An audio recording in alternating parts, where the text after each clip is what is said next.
Y algo que lo que voy a hablar en esta mañana, estoy completamente seguro que es la guía del Espíritu Santo de Dios, es la guía del Espíritu Santo de Dios, pensando en el final del Sermón del Monte. Les voy a recordar esto y con esto voy a concluir. Fíjense ustedes, dice Jesús, y les recuerdo esto porque me parece que muchas veces nosotros cometemos este grave error. Cuando Jesús terminó de hablar en el Sermón del Monte y todos estaban chochos de la vida, porque decían, nunca hemos escuchado a alguien que hable como este hombre. Entonces Jesús dijo que el que escucha la palabra de Él y la lleva a la práctica, la hace, es decir, practica con el final de tener un hábito de esa palabra, es sabio, es una persona que edifica su casa sobre la roca. Pueden venir cualquier vendaval, no le pasa nada. Sin embargo, el que oye la palabra, se emociona, tiene gran alegría, tira bombas, pero luego se olvida, ese es como si ha edificado la casa sobre la arena, ahí a la orilla del río, entonces viene una crecida, le lleva la casa y las camas y todo. Es decir, es una metáfora que en realidad Jesús usó para hacerlo entender a la gente que el que hace la palabra, no digamos, si oye y hace, es diferente de aquel que únicamente oye y se pone contento. La idea, digamos, de lo que voy a hablar en esta mañana, tiene esa finalidad. Y el tema que abordaremos en realidad es el régimen de convivencia que Jesús nos ha dado. ¿Qué es un régimen de convivencia? Un régimen de convivencia no es nada más que un grupo de normas que una sociedad por sí misma se las da. ¿Para qué? Para que viva mejor. Por ejemplo, digamos, todas las ciudades por lo general, en general, tienen normas para el tránsito de los vehículos y de los peatones. Y ese es un régimen de convivencia que tenemos en cada ciudad. No solo de Tucumán, sino del mundo. Se va a Aguilar y a Villalverde, también hay un régimen de convivencia. El peatón sabe que tiene que respetar el semáforo cuando están pasando los vehículos, etc. Es un régimen de convivencia. Normas para que vivamos mejor. No vivamos en el caos. Tal es así, fíjese, la importancia que la Revolución Francesa fue hace tiempo.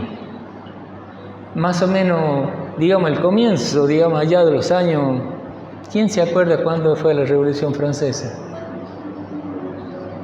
Bueno, no importa, es más o menos, hará en el año 1700 y algo. Gracias, Laura. Es decir, que ya son varios siglos, ¿verdad? Pero no teníamos un régimen de convivencia humanamente hablando. En ese momento, Rousseau, que era uno de los destacados intelectuales de la época, creó un régimen de convivencia, porque evidentemente había que tener algo para vivir. Incluso antes, ustedes sabrán que no existían las naciones, había feudos, grandes extensiones y no estaban separadas por nación. Luego se hizo la separación por nación. Pero lo interesante es de que no había regímenes de convivencia y Rousseau elaboró un régimen de convivencia que la historia lo conoce como el régimen de convivencia de Rousseau. Ese se llama Contrato Social de Rousseau. Es decir, también ustedes quiero que noten que hay una preocupación humana. Incluso yo diría que en cada casa, en cada hogar, hay un régimen de convivencia que se tiene que respetar, porque si no hay caos.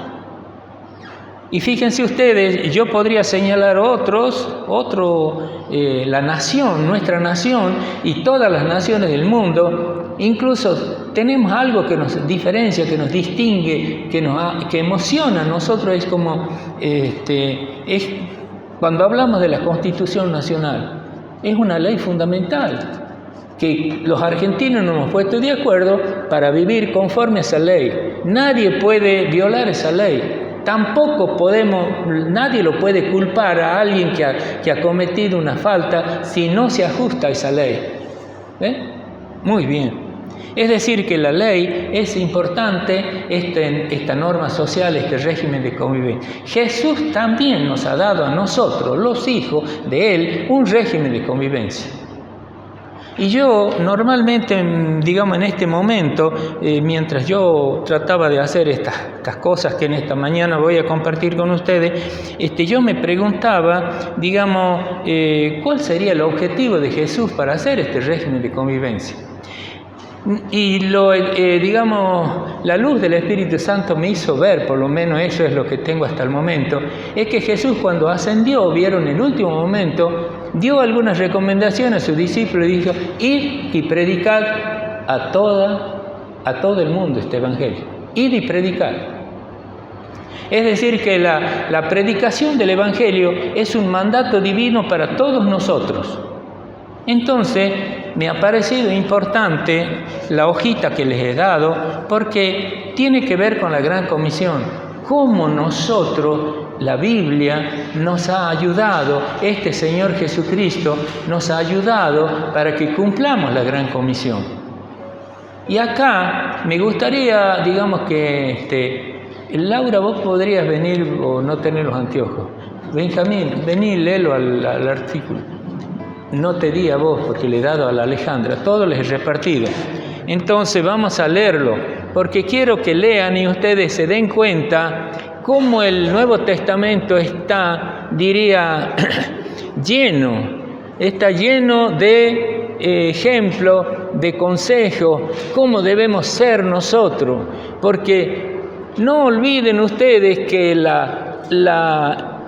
diría, el encargo superlativo que Jesús nos ha dado a todos nosotros es que seamos testigos. No que seamos buenos discutidores, no que seamos buenos oradores, no, que seamos testigos. El testigo dice lo que le ha pasado, lo que él ha visto.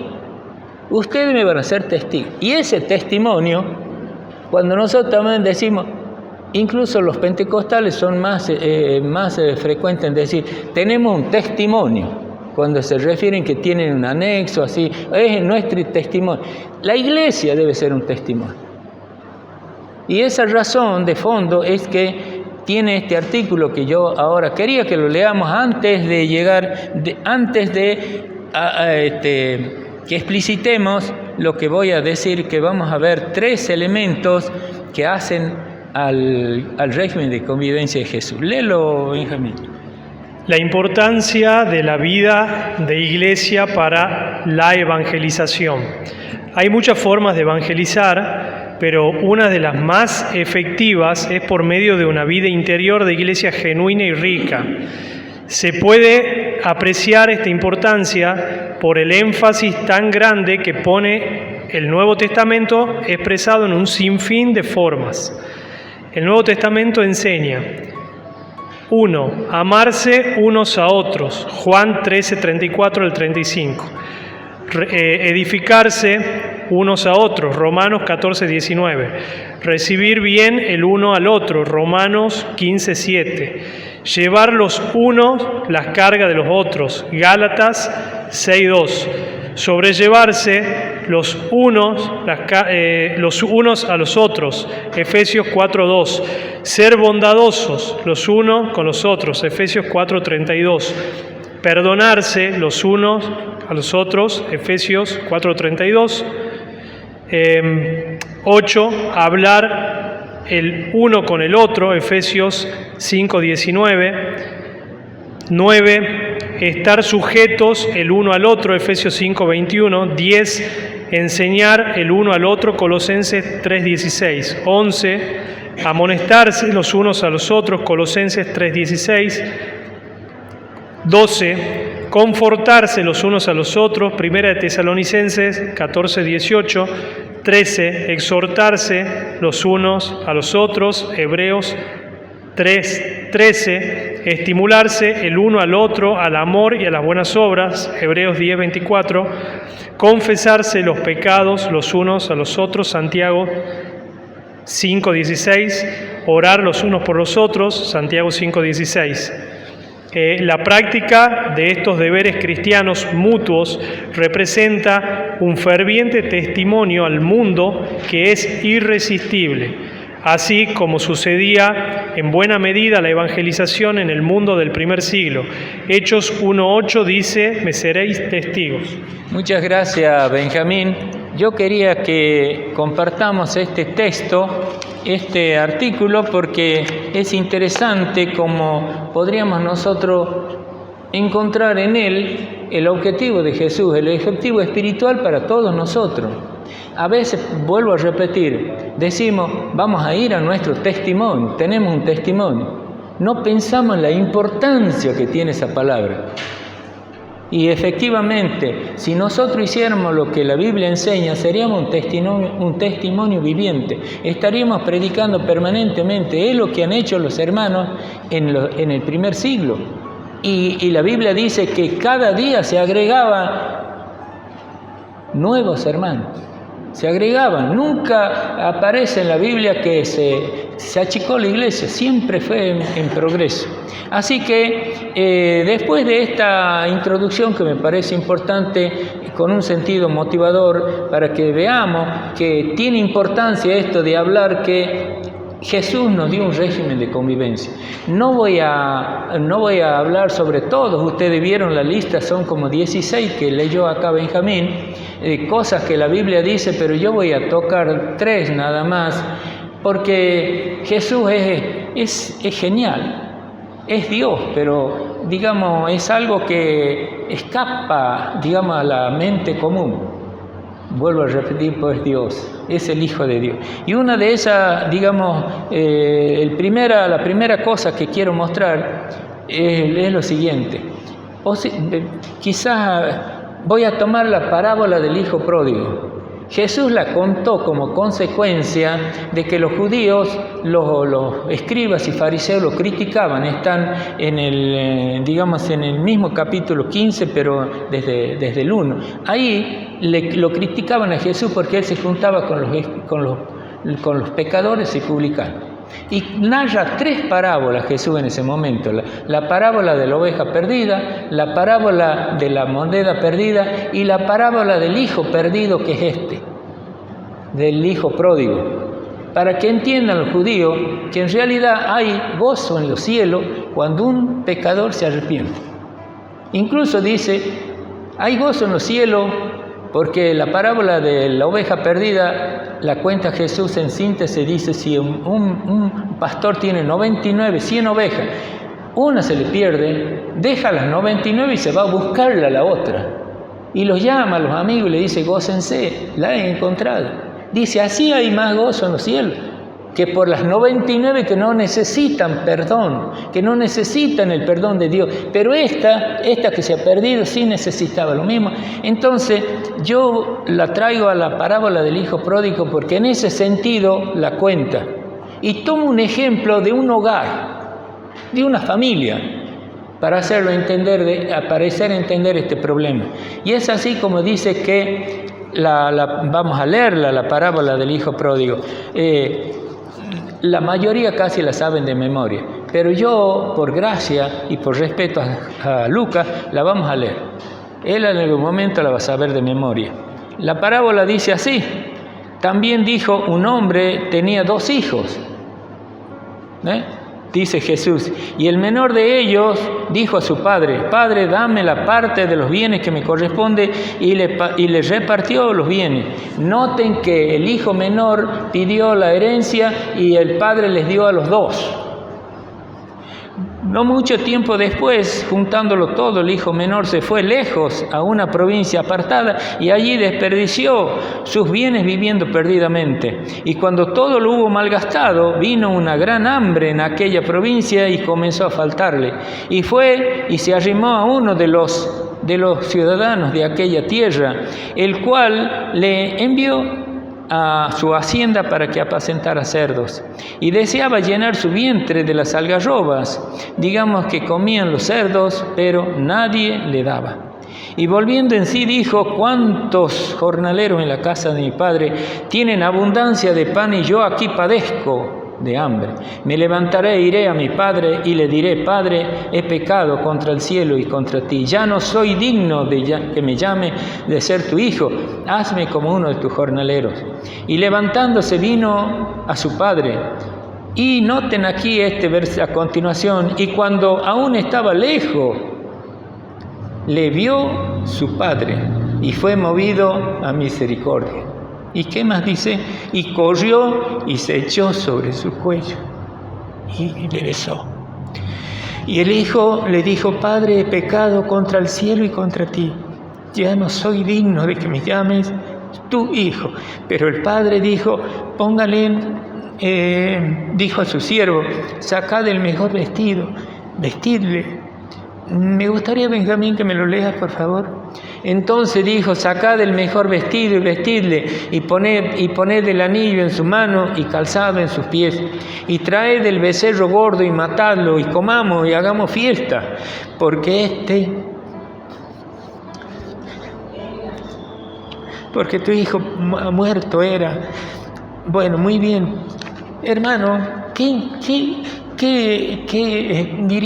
espectáculo, qué cuadro fantástico para hacer entender, porque después de esto, ustedes lo pueden leer en su casa. El hijo mayor estaba en el campo, el padre estaba chocho, gozoso, tenía tanta misericordia por su hijo que había vuelto. Porque acá Jesús quiere hacernos entender a nosotros que este hijo pecador ha derrochado todo y que es como una persona muerta, se ha perdido, pero ahora es encontrado. Ha sido encontrado y entonces le quiere mostrar al mundo que hay mucho gozo para Dios, que Dios se goza cuando se arrepiente un hijo. Y por eso aparece este padre en la casa, que yo creo que no solo hay gozo en el cielo, esta casa es de la tierra, es un hogar. Y tenemos que pensar que todos los hijos no son iguales. Algunos se pierden. Y qué alegría debe ser, nos enseña Jesús, que debe haber gozo cuando vuelve. Entonces el padre estaba contentísimo de haber vuelto y el hijo mayor estaba enojado cuando vuelve. Dice: y el hijo mayor estaba en el campo, y cuando vino y llegó cerca de la casa, oyó la música y las danzas, y llamando a uno de los criados le preguntó qué era aquello. Él le dijo: tu hermano ha vuelto y tu padre ha hecho matar el becerro gordo por haber recibido bueno y sano. Entonces se enojó y no quería entrar. Salió por lo tanto su padre y le rogaba que entrase. Mas él respondiendo dijo al padre: he aquí, tantos años te sirvo, no habiéndote desobedecido jamás, y nunca me has dado ni un cabrito para gozarme con mis amigos. Pero cuando vino este hijo que consumió tus bienes con rameras, ha consumido sus bienes con ramera, has hecho matar el becerro gordo. Noten ahora de nuevo la misericordia del padre con el hijo mayor. El hijo mayor le desobedeció al padre y además no quería, estaba enojado. Así que le dice el padre, el padre le dijo: hijo, tú siempre estás conmigo y todas mis cosas son tuyas. Mas era necesario hacer fiesta y regocijarnos porque tu hermano era muerto y ha revivido. Se había perdido y es hallado. Es decir, algo interesantísimo. Yo quisiera, hermanos, en esta mañana que noten ustedes por lo menos dos cosas de este texto. Desde el versículo 1 hasta el versículo 24, que tiene toda la narrativa del hijo menor, cosas que sobresalen. El despilfarro, el pedido del hijo menor y el despilfarro de este hijo menor a lo largo del tiempo ahí en esa provincia lejana. Y que noten la misericordia del Padre, cómo lo recibe. La misericordia del Padre, ¿cómo lo recibe? Cuando el Hijo se arrepiente y vuelve. No debemos olvidar esto. No es que eso es únicamente en el cielo, en la casa que cada uno de nosotros debe ser así. Jesús da dos ejemplos categóricos cómo debemos ser los seres humanos. Este hijo derrochó todo. No había ningún argumento en contra. Pero noten ustedes, el padre estaba siempre esperanzado que volvía su hijo. Tal es así que él, cuando decidió el hijo volver, él lo vio lejos. Y el padre corrió, lo abrazó y lo protegió y lo llevó a la casa. Es decir, lo que quiero hacerles ver que en el amor paterno para el hijo debe ser un amor misericordioso. Ese es el amor que Dios da al pecador. Y nosotros somos sacerdotes en cada hogar. Pedro dice que real sacerdocio somos nosotros. Debemos ser misericordiosos. Es decir, que se nota la misericordia y el gozo que tiene el Padre porque este hijo que se había muerto es revivido. La segunda cosa que quiero hacerles notar, además de esta, la misericordia, el arrepentimiento que hace con el hijo menor, también desde el versículo 25 hasta el 32 de la misma narrativa, entonces vemos nosotros tres cosas: la amargura y la falta de amor del hijo mayor para con su hermano. Repito, se nota a lejos la amargura y la falta de amor por la vuelta o respecto a la vuelta de su hermano menor. Y en segundo lugar, la explícita desobediencia que tiene el hijo mayor con su padre. No quería entrar. Ahí estaba, lleno de odio y de amargura afuera. No quería cooperar con la familia. Y es así donde aparece de nuevo, diría, la explicación amorosa de parte del padre para su hijo mayor. Pero muchacho, ¿no ves que tu hermano estaba muerto? Maravilloso. Es decir, quiero que ustedes noten este segundo aspecto porque por algo lo dijo Jesús. Y de alguna manera quería hacerle ver a los judíos, porque los judíos se comportaban como este hijo mayor de esta casa. Los judíos estaban, miren la crítica, ¿por qué narra estas parábolas Jesús? Porque los judíos le decían, refiriéndose a Jesús, se junta con los pecadores y los publicanos. ¿Y si eso ha venido a hacer? Ha venido a enseñarle a los pecadores, a los publicanos. Ellos, los judíos, estaban enojados. Representan a este hijo mayor que estaba ahí en la puerta masticando odio. Pero ¿y qué? Estos publicanos y pecadores no eran seres humanos que también merecían el amor de Dios. Como podríamos decir, por eso Jesús ha derribado toda barrera, toda valla. Dijo, no hay más ni judío, ni griego, ni santiagueño. Acá todos son seres humanos, somos hijos de Dios. Avanzó muchísimamente este Señor Jesucristo. Es decir, importante estos dos aspectos, quiero que lo puntualice, porque así debe ser el hogar de cada uno de nosotros. Y no es que en los hogares de cada uno de nosotros no van a aparecer estos problemas, van a aparecer. Me asombra que fíjense en ustedes en el Génesis. Los dos primeros hijos de Adán, según la Biblia, Caín y Abel, Caín lo mata a Abel, ¿por qué? Por celos y envidia. Lo mata.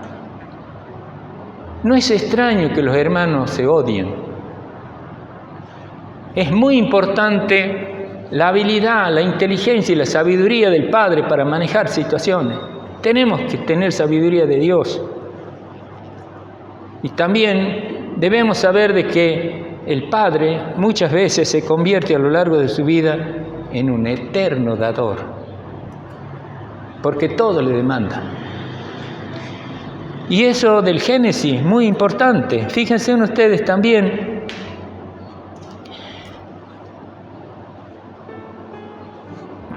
Les cito porque ustedes tenía mis dudas de comentarles, pero ustedes saben que en cierta oportunidad un hermano en Cristo me dijo: tengo 2 hijos.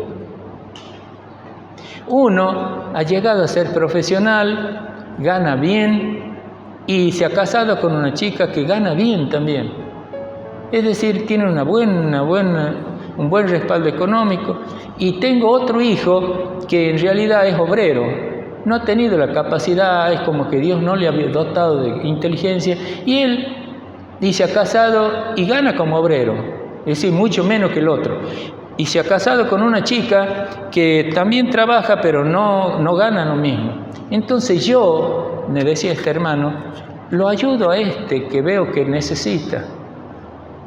Y por hacer eso, digamos, por ayudarle, mi hijo mayor me censura, me reprueba y se enoja. Y me decía, un poco medio amargado, digamos, triste, un hermano en la fe. Es decir, estos problemas no son problemas de allá, de la calle, son problemas humanos.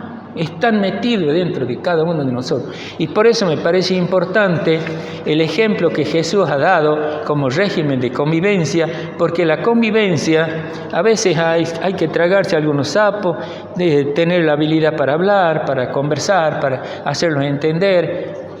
No es mi fuerte, les aclaro. A veces yo soy más mudo, pero bueno. Dios a veces pone en todo el grupo a alguno que puede hablar más, que puede avivarlo a los otros, porque entre todos tenemos que cooperarnos. Hemos leído eso. El segundo ejemplo de convivencia que está en la Biblia tiene que ver con el no juzgar. En Mateo capítulo 7, versículo 1 al 5. Jesús dice allí, en este pasaje, no debemos juzgar a los demás. Jesús nos dice que está prohibido juzgar al otro. En realidad, este pasaje está relacionado, digamos acá el Señor Jesucristo tiene gran interés en que nosotros nos demos cuenta y tener mucha cautela en la convivencia y en la relación con los otros hermanos cuando analizamos el problema del otro hermano, cuando analizamos la falta del hermano. No ser tan apresurado para juzgarlo. No lo juzgues, dice Jesús, porque en realidad, lo leamos al pasaje. El pasaje dice en el capítulo 7, versículo 1 al 5, nada más he puesto: no juzguéis para que no seáis juzgados, porque con el juicio con que juzgáis seréis juzgados, y con la medida con que medís seréis medidos. Este versículo 2 es superlativamente importante, hermano. Mire, con la vara que medí, es decir, si el metro tuyo es justamente de 100 centímetros o es de 150 el metro que has medido a tu hermano. O digamos, digo con la medida, porque hay una medida universal que es el metro, medida de longitud. Pero cuando medimos al hermano, nuestra unidad de medida puede tener como 2 o 3 metros. Y dice Jesús, no vaya a ser con la medida que vos has medido, te voy a medir. Y además con el peso, porque luego dice, seréis juzgados, y con la medida que medís seráis medidos, y con el juicio que has medido. Nosotros sabemos que hay juicios que son lapidarios. Dice Jesús, ojo al charqui, con el juicio que vos has hecho fundiéndolo al hermano, así va a ser medido. Tened cuidado. Por eso Jesús dice, no juzguen. Así que para terminar la lectura, ¿por qué miráis, dice Jesús seguidamente en el versículo 3, ¿por qué miráis la paja que está en el ojo del hermano y no echáis de ver la viga que está en tu propio ojo? ¿Y cómo dirás a tu hermano, déjame que te saque la paja que de tu ojo y he aquí la viga en el tuyo? Hipócrita, dice Jesús, saca primero la viga que está en tu propio ojo y así podés ver la paja en el ojo ajeno. Es decir, el juzgar es una actividad humana, ¿no? Jesús en el fondo no nos está diciendo que no, porque una de las grandes cosas que tuvo el pueblo judío es que florecieron cuando tenían jueces probos, cuando el juez fue justo, porque no nos está diciendo Jesús, no seamos tan hipócritas de juzgarle el problema del hermano cuando en realidad ustedes tienen un problema mayor. Pero no dice, es muy interesante porque la justicia, dice, es buena y así fue a lo largo de la historia, pero florecieron los judíos cuando tuvieron jueces probos, cuando tuvieron jueces justos. Pero se vinieron a la bancarrota como pueblo cuando los jueces fueron parcialistas, cuando los jueces hacían favores a los amigos y dejaban a los que verdaderamente tenían que cuidar. Y eso pasa en la vida espiritual. Y Jesús nos trata de advertir, tengan cuidado, hermanos, no sean así. Y efectivamente, he tratado de reflexionar un poquito más y he visto que en realidad todas las personas que de alguna manera uno ve que manejan hipócritamente la cosa son muy severos, propensos a formar juicios lapidarios y temerarios con respecto a los demás. Hay un ejemplo, diría en la Biblia, está en Isaías. Había judíos en la época que decían, hermano, no te acerques a mí porque yo soy más santo que vos. Y vos tendrías que echarle flea a eso. Pero ellos juzgaban así, no te acerques, hermano. Mire, está en Isaías, no lo tengo. Pero si ustedes quieren buscarlo, búsquenlo en Isaías, capítulo 65, versículo 5. No se acerquen a mí porque yo soy más santo. Ahora bien, hay un proverbio muy conocido también que nos dice lo siguiente: el ladrón cree que todos son de su condición. El ladrón cree que todos son ladrones. Y ustedes, en lugar de decir ladrón, pongan cualquier otro adjetivo calificativo en la vida de cualquiera de las personas y van a ver que todos creen que son lo mismo, que es él. También, entonces, todo ladrón cree que todos son de la misma condición, son ladrón. Y hay un escritor francés que se llama G, no investigué qué significa la G Thibon, dice con gran agudeza, está escrito este texto de él y me ha parecido muy relevante, que el juzgar temerariamente, dice Thibon, cuando uno juzga temerariamente, cada uno proyecta hacia el prójimo la parte criminal que hay dentro de cada uno. Cuando yo hago un juicio temerario al otro, dice este escritor francés, lo que estoy haciendo es mostrando lo criminal que hay en mi corazón. Hay juicios lapidarios de que lo funden al hermano. Y estoy diciendo al hermano. Pero eso Jesús estaba hablando al mundo. No debe ser así. No debe ser. Lo que dice que en realidad la Biblia nos dice no debemos juzgar, debemos ser misericordiosos, debemos tener amor los unos por los otros. Y no olviden que justamente el primer aspecto del hijo pródigo, del hijo que se perdió, es que los hermanos deben amarse los unos a los otros. El padre debe ser misericordioso con los hijos. Y en este caso, nosotros debemos ser misericordiosos y amarlo a los hermanos para poder no ser críticos, severos, de tal suerte de que el otro quede amargado. No puede dormir el hermano por mis críticas. No puede ser.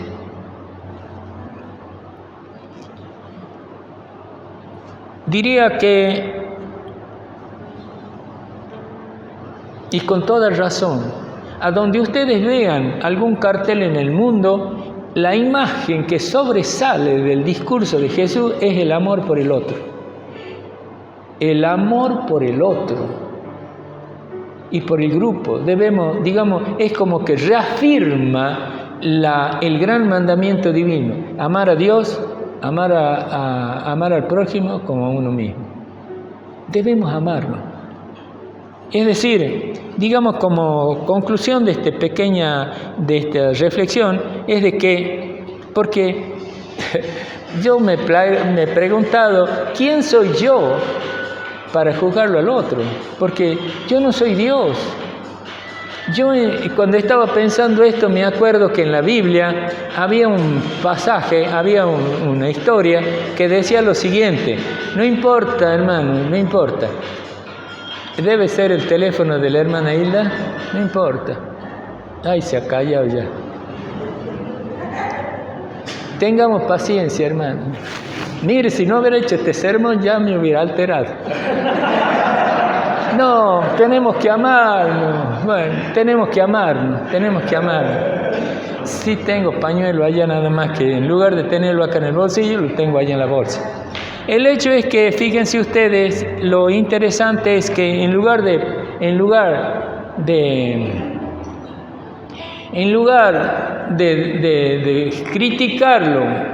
criticarlo al hermano, yo lo tengo que aconsejar, ayudarlo, no juzgarlo. Hermano, eso es lo que tengo que hacer. Vuelvo a repetir, hermano, en lugar de criticarlo, y a veces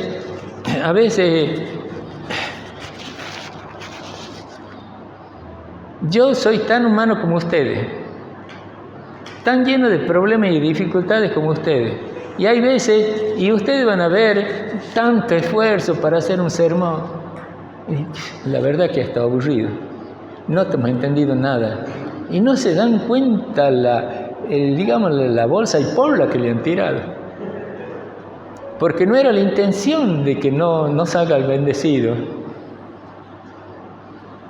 A veces se tiene la posibilidad de tener y de ser más explícito, mejor predicador, pero bueno, no siempre uno es así. El hecho es que debemos ser misericordiosos. Y saben, en eso de juzgar, a veces ha dado un ejemplo Jesús con la enseñanza de la mujer pecadora, la adúltera. ¿Se acuerdan ¿Y quiénes fueron los que lo llevaron? Los escribas y fariseos le llevan a esta mujer a Jesús diciéndole: la hemos encontrado en el preciso acto del adulterio. Y quiero que noten la respuesta de Jesús, porque estamos reflexionando que más que juzgar, hay que tener misericordia y amarlo al hermano. No es poca cosa, hermano, no es simple. Pero cuando le trajeron a esta mujer a Jesús para tentarlo, el texto bíblico dice que los fariseos dijeron: Moisés nos dijo que hay que apedrearla y matarla a esta mujer. ¿Qué nos dices vos? Entonces Jesús es el único. También quiero que noten un hecho histórico. Jesús en ningún pasaje de la Biblia aparece que Él escribe. Él no escribió nada.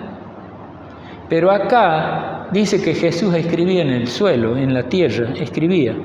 Es la primera vez que aparece en la Biblia que Él escribía. Escribía en la tierra. No sé si de vergüenza de escucharlos, porque en realidad era vergonzoso que traigan a una mujer así, rodeada con todo.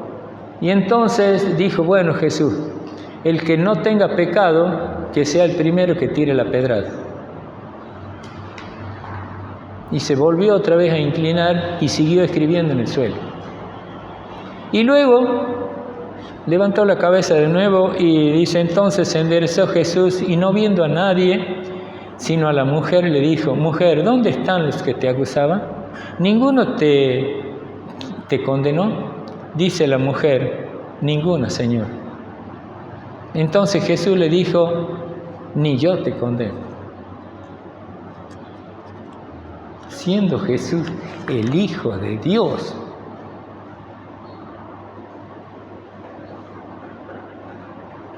Capaz que si cualquiera de nosotros, bueno, está bien, te has salvado de esta. Le hubiéramos dicho, por lo menos le hubiéramos dicho, te has salvado de esta. Andate porque mira que se han ido y andate rápido. Dice, anda, ni yo te condeno, vete y no peques más. Porque el consejo de Jesús es tratar de que nosotros andemos en la buena huella, en el buen camino. Este es el segundo aspecto, digamos, del régimen de convivencia. El tercero tiene que ver con el amor. Y explícitamente, no podía obviarlo, porque esto está en San Juan capítulo 13, versículo 34 al 35. Jesús dice, deben amarse los unos a los otros. El capítulo 13, versículo 34 y 35. No es una opción que nosotros nos amemos. No, dice Jesús, es una obligación, es un mandato que yo les doy. Deben amarse. No me vengan acá que ustedes han entendido que por las dudas. No, Señor. Un mandato nuevo les doy. Ese mandato es que se amen los unos a los otros. El versículo 24 dice, un mandamiento nuevo les doy, que os améis los unos a los otros, como yo los he amado. El versículo 30 dice, en esto conocerán todos que sois mis discípulos. No es por una niñería. Si ustedes se aman, el mundo va a entender que ustedes han estado conmigo. Si tienen amor el uno por el otro. Los discípulos y nosotros podríamos decir, bueno, pero ¿qué ha hecho Jesús para mostrar que efectivamente nos ha amado tanto? Aparte de la cruz, aparte de eso, porque nosotros eso pareciera que no tiene importancia.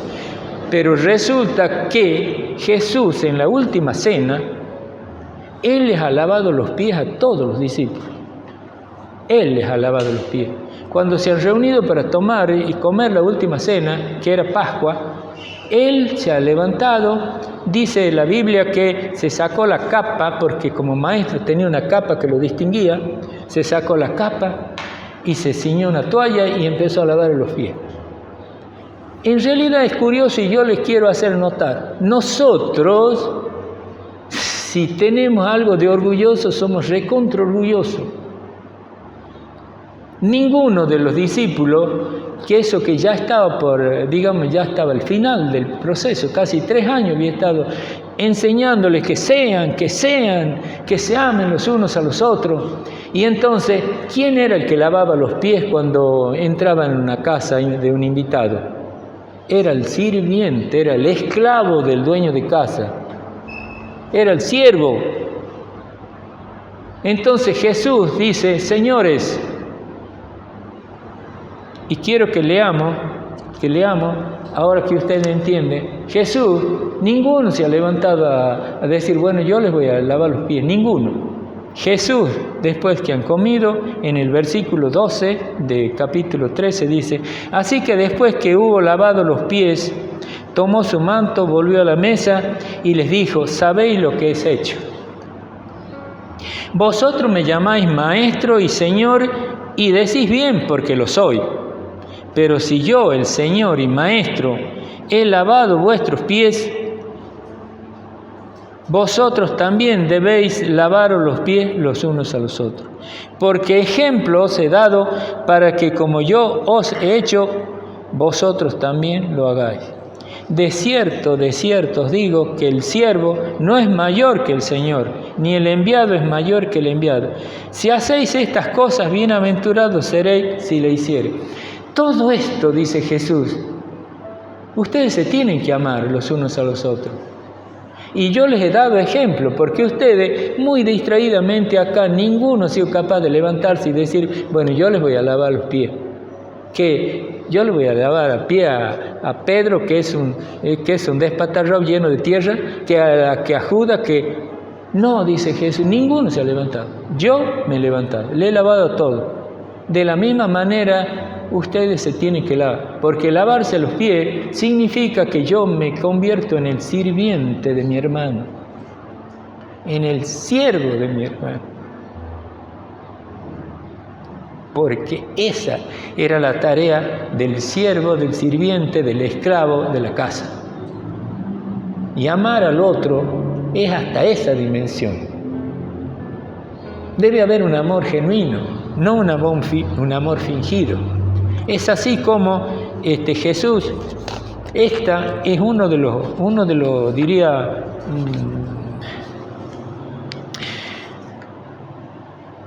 de los ítems dentro del régimen de convivencia de Jesús que encierra y engloba todos los aspectos de nuestra vida. Debemos amarnos. Y no de palabra, porque así dice la Biblia, sino de hecho.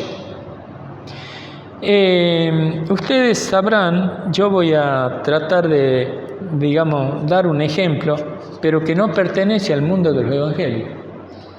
En la historia, 5 siglos antes de Jesús vivió un hombre que se llamó Pericles. Fue un avanzado en todo sentido, tanto en la organización social, política, educativa de Atenas. Fue destacado este griego. Tal es así que la historia lo conoce a ese siglo donde nació Pericles, el siglo de Pericles.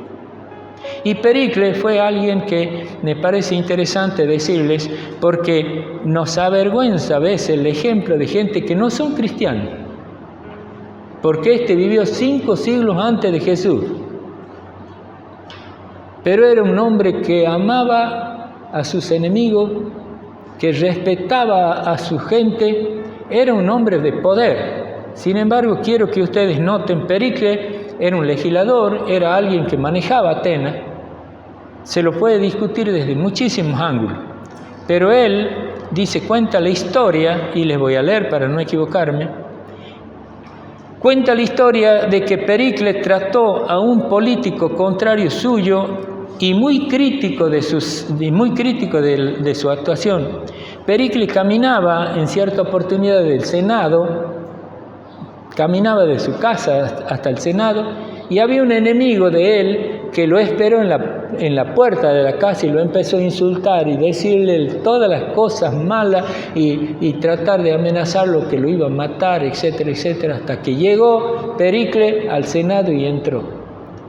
Cuando salió Pericles del Senado al mediodía para irse a la casa de un amigo que lo había invitado a almorzar, este político contrario a él y que lo tenía como enemigo a Pericles, lo estaba esperando en la puerta del Senado, lo empezó a insultar hasta la casa del amigo. Cuando Pericles salió después de almorzar, lo siguió insultando hasta que llegó al Senado de nuevo. Ya casi de noche, sale Pericles del Senado, lo estaba esperando el enemigo allí y lo empezó a insultar hasta que llegó a la casa. Cuando él entró, cerró la puerta, ya era oscuro. ¿Y saben qué pasó? Dice, cuando entró por la puerta de su casa ya era oscuro. Aquel hombre profirió unas cuantas ofensas más antes que la puerta se cerrara y empezó a retirarse. Al bajar a la calle, ya en la oscuridad, vio que alguien se le acercaba con una antorcha. Este insultador vio que alguien se le acercaba con una antorcha. ¿Quién eres?, preguntó. Soy el criado de Pericles, dijo el que traía la antorcha. Él me ha enviado para que te alumbre el camino hasta tu casa. Les voy a leer de nuevo. ¿Quién eres?, preguntó el insultador. El que traía la antorcha dice, yo soy el criado de Pericles. Él me ha enviado para que te ilumine el camino hasta que llegues a tu casa. Nos puede avergonzar a muchos de nosotros los cristianos porque las cosas que hubiéramos hecho en ese día, si nos hubieran insultado así.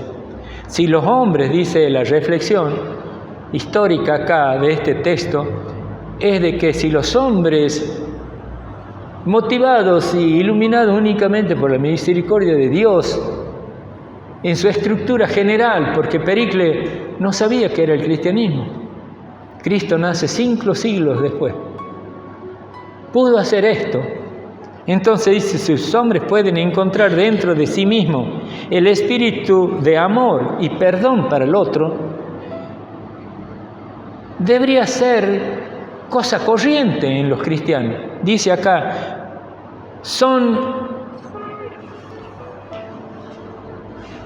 entonces los cristianos son sin excepción, tienen a Cristo, y por lo tanto si tienen a Cristo, el amor debe fluir para el otro. Y esto es lo que nos avergüenza.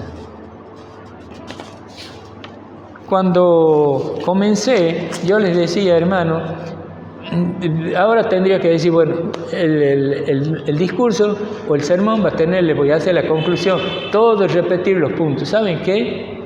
En realidad no tiene sentido. ¿Por qué razón no tiene sentido? Les dije, voy a abrirlo a esta reflexión y voy a cerrar con las mismas palabras. Jesús, al final del Sermón del Monte, dijo que es de sabio aquel que escucha y hace lo que él enseña. Porque ese es sabio porque edifica la casa sobre la roca. Es el que escucha tan solo y se pone contento, feliz y dice, ay, qué lindo, qué cosa maravillosa lo que escucha hoy, y se olvida, ese es un necio que edificó su casa ahí en la orilla del río, cualquier creciente le lleva a la casa. Yo les ruego, hermano, porque no sé, no es porque piense que yo me voy a morir, no, pues yo voy a vivir 200 años. Únicamente digo que tengo que dejar el lugar para otros que vienen, y Benjamín ya va a comenzar a predicar, pero es necesario que ustedes capitalicen lo que Dios dice, capitalicen lo que Dios les enseña. Cuando les digo que no, porque nos enseña a mí también, vieran ustedes cómo me avergüenza Dios cuando yo meto la pata. Es decir, a mí también me corrige.